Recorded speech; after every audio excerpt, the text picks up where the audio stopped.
Dili gayod mahitabo nga ang mahal nga birhen mamakak. Nganoman kay siya gud ang inahan sa kamatuoran nga mao nga to ang Ginoong Jesucristo. Og dugay niya gisulti nga ang Dios mopahamtang og silot sa kalibutan by way of physical and spiritual chastisement. Ug tuod man wala pa niabot ang 100 years sa katong paghatag og bando ay consecrate ang Russia karong umaabot 2029 naa ni patikim ang langit. Kung dili magbago ang tao, kung di ta magbago, di ta mobalag siyang anak ug magdebosyon sa santos nga rosaryo.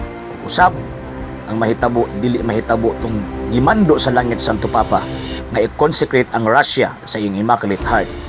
Atong paabuton ang dako ug mangilngig na silot aning kalibutan. Atong iampo sa Ginoong Dios nga unta tagag kusog ang atong Santo Papa nga iyan na nang buhaton i-consecrate ang Russia sa Immaculate Heart sa mahal nga birhen aron makalingkawas ta ni ining maong dakong kagubot.